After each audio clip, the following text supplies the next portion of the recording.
আসসালামু আলাইকুম গাইডস, আরো একটি নতুন ভিডিও নিয়ে চলে আসলাম। তো আজকের ভিডিওটি হচ্ছে Redmi Note 10s পাওয়ার আসে না। তো আমাদের হাতে যে সেটটি এখন দেখতে পাচ্ছেন এটি মূলত Redmi Note 10s।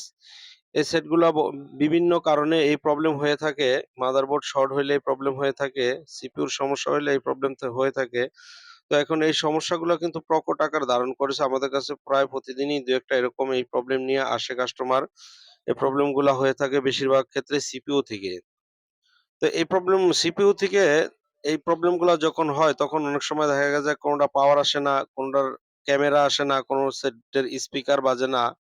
তো যদি আপনাদের সমস্যাগুলো এরকম হয়ে থাকে তাহলে আপনারা দেখেন আমরা কিভাবে এই কাজগুলো করে থাকি। দেখেন এই সেটটি কাস্টমার আমাদের কাছে নিয়ে আসছে, বলছে যে এই সেটটি হঠাৎ করে বন্ধ হয়ে গেছে। তাই আমরা মাদারবোর্ডটি খুলে আগে দেখলাম ব্যাটারিতে চার্জ আছে কিনা এবং কি সেটে কোনো প্রকারের শর্ট আছে কিনা বা লিকেজ শর্ট আসে কিনা। তা আমরা দেখলাম যে এই সেটে কোনো প্রকারের শর্ট নাই। তো আমরা এজন্য সরাসরি সিপিইউ তে কাজ করে সেটটি রানিং করে তারপরে আপনাদেরকে দেখাবো আমরা এই কাজগুলো কিভাবে করে থাকি আর এই কাজগুলো কোথা থেকে হয়ে থাকে।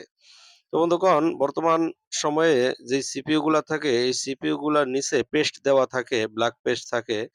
যার কারণে এই পেস্ট গুলা যখন একটু গরম হয়ে যায়, গরম হইলে আপনার এই পেস্ট গুলা গলে যায়। আর ভিতরে রাঙের মাথাগুলো ছেড়ে দেয়, যার কারণে এই প্রবলেম গুলো হয়ে থাকে।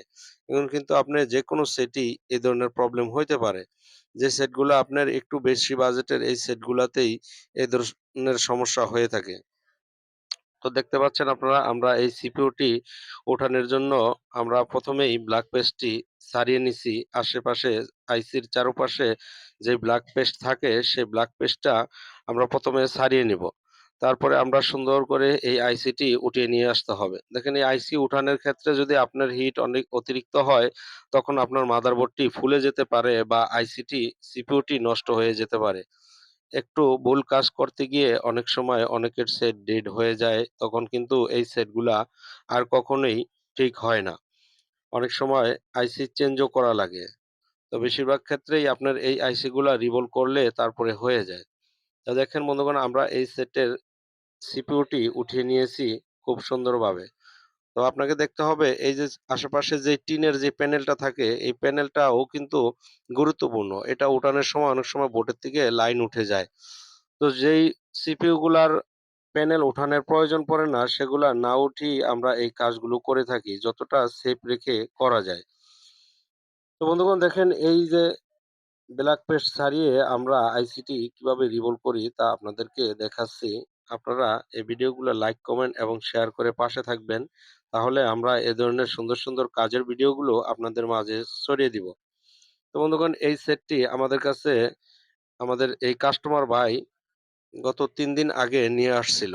নিয়ে আসার পরে আমরা তাকে বলি যে, "এই প্রবলেম আপনার সেটটা এভাবে আমাদের কাজ করতে হবে।" তো আমরা বিল বলার পরে উনি বলে যে, "না, এটা কাস্টমার কেয়ারে আমরা নিয়ে যাবো।" হ্যাঁ? তখন উনি বলল যে, "কাস্টমার" তে আমি বললাম, "ঠিক আছে, যদি কাস্টমার কেয়ারে নিতে চান তাহলে নিতে পারেন। যদি কাস্টমার কেয়ার থেকে রিটার্ন দেয় তখন আপনি আমাদের কাছে নিয়ে আইসেন। আমরা এটা দেখে দিব বা করে দিব। সম্পূর্ণ সেটটি আমরা ইনশাআল্লাহ ঠিক করে দিতে চেষ্টা করব এবং সফল হব আশা করি।" তো ওই ভাই কাস্টমার কেয়ারে নিয়ে গেছে। কাস্টমার কেয়ারে নিয়ে যাওয়ার পরে উনি সার্ভিস চার্জ দিয়ে আসছে। আর এই সেটটি হয়তোবা বিল বেশি চাইছে। কারণ বন্ধুগণ, কাস্টমার কেয়ারে কিন্তু আপনার এরকম আমরা যেভাবে কাজগুলো করে থাকি, ওনারা এভাবে করে না। ওনারা হয়তোবা সরাসরি মাদারবোর্ড চেঞ্জ করে দেয়। যদি আপনি সরাসরি মাদারবোর্ড চেঞ্জ করে দেয় তাহলে কিন্তু আপনার অনেক খরচ আসবে।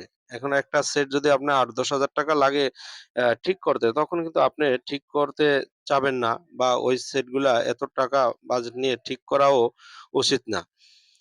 যার কারণে অনেকে এগুলা করে না। তো এই ভাই নিয়ে আসছে, ওখানে সার্ভিস চার্জ দিয়ে ৳৩০০ না কত সার্ভিস চার্জ চাইছে কাস্টমার কেয়ারের তারা। তো তারা দেখে বলছে এটা উনারা করবে না বা এই কাজগুলা করতে উনাদের বিল বেশি লাগে, মাদারবোর্ড চেঞ্জ করা লাগে। তো এই ভাই তারপরে আমাকে বলল যে, "ভাই আপনিই করে দেন।" তো আমি বললাম যে, "ঠিক আছে তাহলে দেন, যেহেতু আপনি আসছেন।" তো ওই ভাইকে আমরা যে বিল বলছিলাম তার থেকেও আরো ৳৫০০-৬০০ ডিসকাউন্টে তারপরে আমরা এই কাজটি করে দিয়েছি। কারণ কি, সে যেহেতু আমাদের কাছে আসছে, রিটার্ন আসছে, সেই সম্মানে আমরা তার কাছ থেকে একটু কম নিয়ে তারপরে কাজটি করে দিয়েছি। দেখেন বন্ধুগণ, আমরা কথা বলতে, বলতে আমরা এই কাজটি আ করে নিচ্ছি এবং কি সিপিইউটি রিবুট করেছি। এখন এই সিপিইউটি আমরা মাদারবোর্ডে বসিয়ে দিচ্ছি। দেখেন এই সিপিইউটি মাদারবোর্ডে বসানোর সময় অবশ্যই খেয়াল রাখতে হবে এখানে আশেপাশে কোনো কম্পোনেন্ট যাতে নড়ে না যায়। আশেপাশে যদি কোনো কম্পোনেন্ট নড়ে চড়ে যায় বা কোনো কম্পোনেন্ট যদি পড়ে যায় বা লাইন ডিজেবল হয়ে যায়, তখন কিন্তু আপনার এই সেটটি অন্য একটি প্রবলেম করতে পারে বা সেটটি আপনার চালু নাও হতে পারে। তো প্রত্যেকটা বলের গোড়া সঠিকভাবে লাগানোর জন্য আপনার আইসিটা বসিয়ে একটু ছোট করে একটি নাড়া দিয়ে দিতে হবে। তো টেকনিশিয়ান ভাইয়েরা যারা এই ভিডিওটি দেখবেন তারা সম্পূর্ণ ভিডিওটি ভালো করে দেখলে আপনারা এই কাজগুলো খুব সহজে করতে পারবেন। তো বন্ধুগণ, আমাদের সিপিইউটি লাগানো হয়ে গেছে। মাদারবোর্ডটি ঠান্ডা করে এখন আমরা চেক করতেছি, চার্জার লাগিয়ে দেখব এখন কি আমাদের চার্জারের ভোল্টেজটা নেয় কিনা। তো দেখতে থাকুন, ইনশাআল্লাহ আমাদের কাজটি হয়ে গেছে আলহামদুলিল্লাহ। দেখেন আমাদের কাজটি কিন্তু একেবারে সাকসেস হয়ে গেছে। আমরা আপনাদেরকে এখন চালু করে দেখাবো এই সেটটি কি রানিং হয় কিনা পুরোপুরি। ইনশাআল্লাহ আমাদের কাছে এই ধরনের প্রবলেম যদি আপনারা নিয়ে আসেন, যেকোনো মোবাইল যদি হঠাৎ বন্ধ হয়ে যায়, ক্যামেরা আসে না, লাইট আসে না, ডিসপ্লে আসে না বা নেটওয়ার্ক আসে না, এ ধরনের যেকোনো সমস্যা আমাদের কাছে নিয়ে আসলে আমরা অচিরেই এগুলা করে দিতে পারবো খুব অল্প বাজেটে আপনার সাধ্যের মধ্যে করে দিব। দেখেন বন্ধুগণ, আলহামদুলিল্লাহ আমাদের এই সেটটি